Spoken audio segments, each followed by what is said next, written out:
형제와 여러분 안녕하세요. 오늘은 12월 6일 목요일 자연에서 친밀하게 만나는 하나님이라는 제목으로 욥기 37장 1절부터 13절까지를 묵상합니다. 1절 이로 말미암아 내 마음이 떨며 그 자리에서 흔들렸도다. 2절 하나님의 음성 곧 그 입에서 나오는 소리를 똑똑히 들으라. 자, 하나님은 말씀하시는 하나님입니다. 그렇기 때문에 하나님이 인간을 지으신 목적도 우리와의 대화를 통한 인격적인 만남을 통해서 지으셨습니다. 그렇기 때문에 만남을 위해서 지으셨습니다. 그렇기 때문에 하나님과의 깊은 대화는 우리에게 필수적인 것이죠. 그러기 위해서는 먼저 우리가 우리의 얘기를 하는 것이 아니라 하나님의 말씀을 잘 들어야 합니다. 자, 욥과 세 친구의 대화의 문제도 세 친구가 욥의 얘기를 잘 듣지 않았어요. 자신들의 얘기만 했습니다. 그렇기 때문에 관계가 이렇게 제대로 형성하지 못하고 그 대화가 어렵게 끝난 것입니다. 엘리후는 그걸 알았기 때문에 욥에 대해서 잘 듣기 시작하고 그리고 하나님의 마음으로 권면합니다. 그리고 난 다음에 얘기하는 것은 우리 모두가 하나님의 뜻, 하나님 안에서 그 뜻을 듣고 그 뜻을 분별해야 한다는 것이죠. 자, 그래서 하나님의 음성 곧 그 입에서 나오는 소리를 똑똑히 들으라. 우리가 제대로 집중해서 들어야 될 필요가 있는 것이죠. 그래서 많은 사람들은 하나님의 손에 관심이 있습니다. 하나님께서 무엇을 주실까? 무엇을 이번에도 내게 채워주실까? 그러나 우리가 하나님 앞에 더 구해야 될 것은 하나님의 얼굴입니다. 하나님의 입술에서 나오는 그 말씀입니다. 그렇기 때문에 그 말씀을 듣고 말씀의 대로 살아가는 것이 가장 최선의 삶, 형통한 삶인 것을 바라보고 우리가 하나님 말씀을 들어야 하는 것이죠. 그래서 하나님 말씀을 들을 수 있는 통로는 여러 가지인데 말씀 묵상도 있고 그 외에 자연의 현상, 또 우리 삶 가운데 말씀하시는 그 하나님의 모든 부분들을 우리가 잘 깨닫고 나가야 하는 것이죠.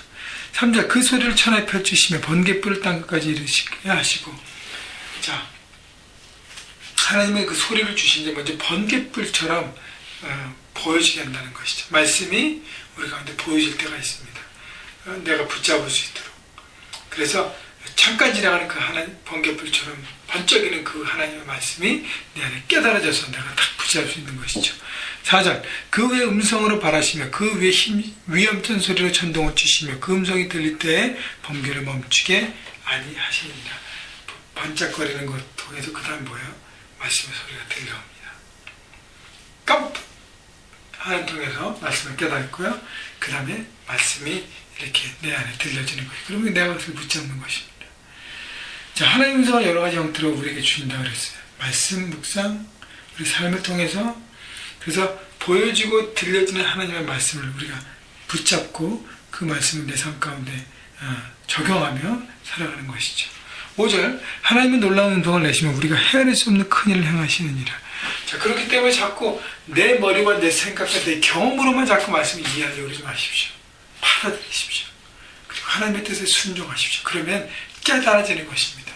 그리고 날마다 성령 하나님 앞에 구하면서 성령님 이 모든 것을 깨닫게 하시고 도우시옵소서. 집중할 때 하나님 말씀을 깨닫고 그 말씀이 생명이에요. 살아서 움직입니다. 그 말씀이 내 심령 가운데, 내 삶 가운데 내가 붙잡고 나갈 때 생명이 되어서 우리의 모든 삶을 새롭게 열어주시고 소생케 하시고 회복케 하시고 놀라운 열매를 맺게 하시는 것입니다. 그렇기 때문에 말씀을 듣고 그 말씀대로 살아가야 하는 것입니다.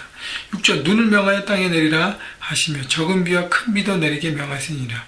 자연을 주관하시는 눈과 비를 주관하시는 하나님에 대해서, 그래서 이 모든 자연을 주관하시는 하나님에 대해서 그 자연 속에서 하나님을 깨닫는 자연 계시를 우리가 받아야 하는 것이죠.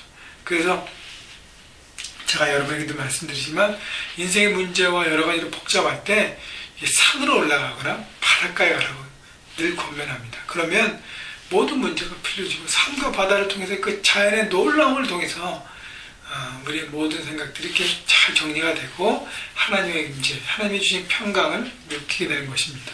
7절 그가 모든 사람의 손에 표를 주시어 모든 사람이 그가 지으신 것을 알게 하려 하십니다. 우리가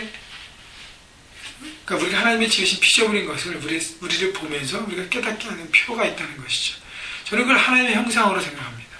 우리가 하나님의 형상대로 지음받았고 물론 죄악으로 해서 형상이 깨어있지만 남아있는 형상이 있다는 것이죠.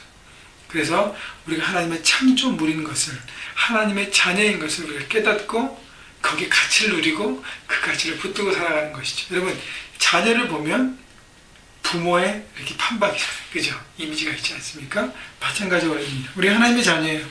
하나님 형상을 갖고 있습니다. 그 중에 중요한 부분이 사랑입니다. 하나님께서 우리에게 사랑의 마음을 주셨어요. 하나님의 사랑이십니다. 그렇기 때문에 하나님을 사랑하고 내 주변의 사람들 사랑하고 그 사랑을 함께하는 것. 그래서 사랑 안에서 모든 것들을 결정하는 것, 그것이 바로 하나님의 뜻 가운데 살아가는 것입니다. 8절, 그런 짐승들은 땅 속에 들어가 그 초소에 머무느니라. 폭풍우는 그 밀실에서 나오고 추위는 북풍을 타고 오느니라. 하나님의 입김이 얼음을 얼게 하고 물의 너비를 줄어들게 하느니라. 하나님은 추위와 얼음과 구름을 주관하시고 거기에 피하는 듯 짐승들에게 쉴 수 있는 처소도 마련해 주시고 주관하신다는 것이죠. 11절, 또한 그는 구름에 습기를 실으시고 그의 번개로 구름을 흩어지게 하시느니라. 그는 감싸고 드시며 그들의 할 일을 조종하시느니라. 그는 땅과 육지 표면에 있는 모든 자들에게 명령하시느니라. 혹은 징계를 위하여, 혹은 땅을 위하여, 혹은 긍휼을 위하여 그가 이런 일을 생기게 하시느니라. 하나님은 자연의 모든 것들을 이렇게 주관하신다고 얘기하는 것이죠. 그래서 12절에 보면 모든 자연들의 그것을 감싸고 두시고 그들의 할 일을 조종하신다. 그러니까 하나님이 섭리 가운데 모든 걸 주관하신다는 것이죠. 그래서 땅에 있는 모든 사람과 생물과 자연 모든 것들을 주관하시는 하나님은 창조주가 되십니다.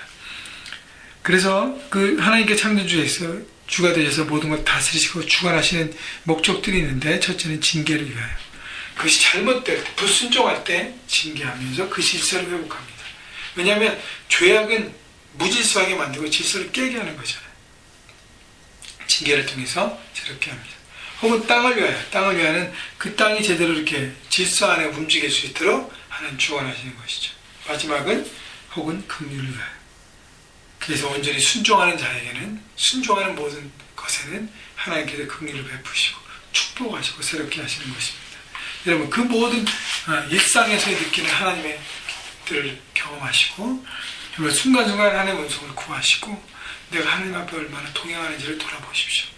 여러분 삶에 있는 모든 곳곳에서 여러분 움직이면서 과연 나는 하나님의 음성을 듣고 하나님 어떻게 합니까? 묻고 나가는지, 아니면 여러분의 생각들만 주관하는지 생각해 보시고, 늘 주님 안에서 어떻게 하면 하나님과 같이 걸으며 동행하며 하나님의 음성을 듣고 오늘도 그 말씀대로 순종하는지를 생각해 보시고, 그것대로 구체적으로 삶 가운데 작은 것부터 적용하시면서 하나님의 형통하신 말씀대로 살아가는 축복을 누리시는 여러분 모두가 되시기를 주님의 이름으로 축원합니다.